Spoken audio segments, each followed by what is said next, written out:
Due to its extensive collection of more than 8 million artifacts covering human history and culture from every continent in a space of more than 80,000 square meters of exhibition space, the British Museum in London is regarded as one of the biggest and best museums in the world.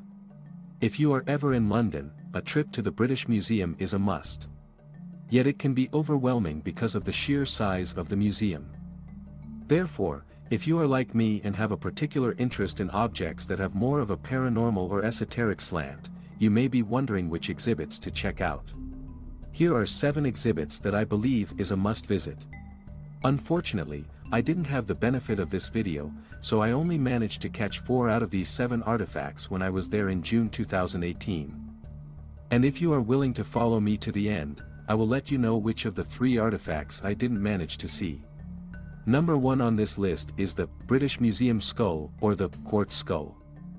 One of the most well-known crystal skulls in the world, the skull is about the size of a human skull and is made of transparent quartz. Between the 13th and the 16th centuries, it is thought that the Aztecs or the Mayans created it in Mexico or Central America. The British Museum purchased the skull in 1898 from French antiques merchant Eugene Bobin, who had originally owned it. This skull has been the subject of numerous claims throughout the years, including that it may cause visions and enable communication with the dead. Claims about its authenticity has been mixed, with some believing that it's an old relic that was utilized in Aztec or Mayan rites, while others believing that it is a recent design that was perhaps created in the 19th century by European artisans. Do you believe it's ancient and has the supernatural powers attributed to it, or do you believe that it's a fake? Let me know in the comments below.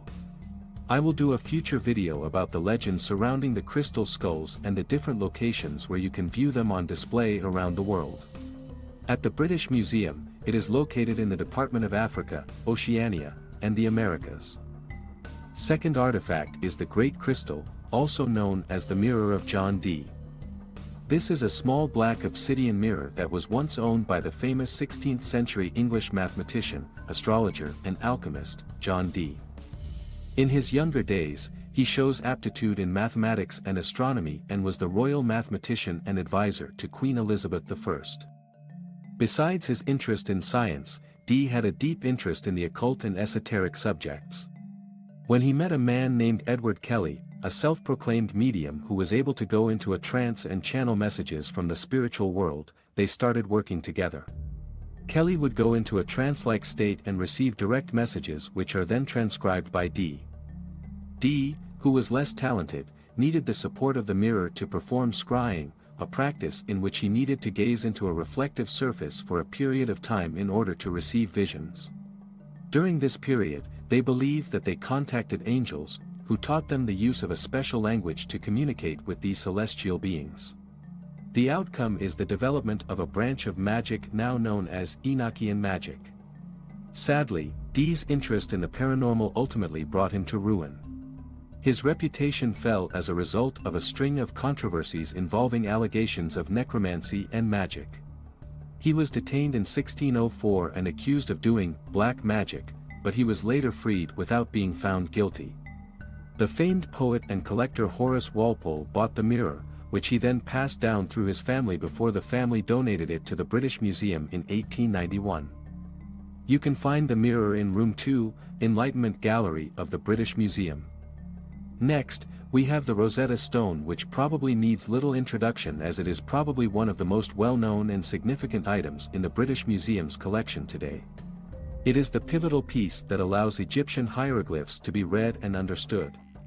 The text on the stone is a royal decree from King Ptolemy V that was inscribed in hieroglyphs, Demotic writing, and ancient Greek in 196 BCE. After learning how to read Greek and Demotic, academics were ultimately able to decipher hieroglyphic writing. The Rosetta Stone is housed in Room 4 of the British Museum.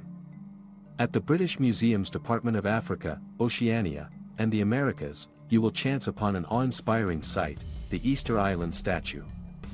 On Easter Island, the biggest Moai statue ever built is thought to have stood 10 meters tall and weighed 75 tons. Conventionally thought to be carved by the Rapa Nui people of Easter Island, in present-day Chile, between the 13th and 16th centuries CE, the Moai statues are one of the most iconic images of Polynesian culture. The Easter Island statue at the British Museum standing at 2 meters may not be as impressive. It is also a more modern replica created in the 18th century CE and acquired by the British Museum in 1869. But if you do not plan to see the Moai statues at Easter Island, this may be your next best alternative if you happen to be at London. There is also a collection of small, portable Moai statues ranging in size from a few centimeters to 60 centimeters in height, which is believed to date back to the 13th to 16th centuries CE.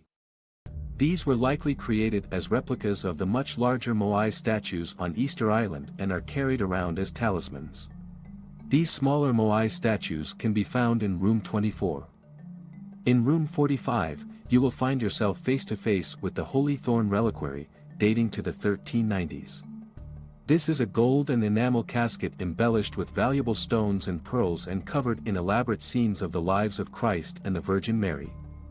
But more significantly, it's thought to include a thorn that came from the crown of thorns that Jesus is said to have worn at his crucifixion. It is thought that the thorn was brought to Europe from the Holy Land during the Crusades and passed through a number of European kings before being purchased by Louis IX of France in the 13th century. The reliquary was created in Paris in the late 14th century, most likely for the French royal family. Henry VI of England eventually purchased it. The reliquary was brought to England by Mary Tudor in the 16th century, where it was later purchased by the English royal family before finally settling at the British Museum. According to scientists who have analyzed the thorn, it is compatible with thorns that are common in the Middle East. The reliquary has also been precisely time-dated, adding credence to the notion that it might be authentic. If you are interested in the paranormal, you are probably fascinated by the culture of Egypt with all its gods and ancient history. One of the most distinctive features of Egyptian culture is their seemingly endless fascination with death, as evidenced by the mummification process. The Book of the Dead, an ancient Egyptian funerary literature, contains a collection of spells and rituals intended to help the spirit of the departed travel safely through the afterlife and reach the field of reeds, the Egyptian heaven. The Papyrus of Ani, which dates to the New Kingdom era of ancient Egypt, roughly 1250 BCE, is one example of the practices of the Book of the Dead. The text was inscribed on a papyrus roll that was buried alongside the corpse. The one on display in British Museum in room 62 is more than 23 feet long and contain beautiful drawings that show scenes from the afterlife and the gods who presided over it. I hope you have enjoyed knowing about the 6 exhibits that a paranormal enthusiast will likely enjoy viewing. You probably recall that I mentioned that I didn't manage to catch 3 of the 7 when I was at British Museum. Have you guessed which 3? If you have guessed the small Moai statues, Holy Thorn Reliquary and Papyrus of Ani, you will be right.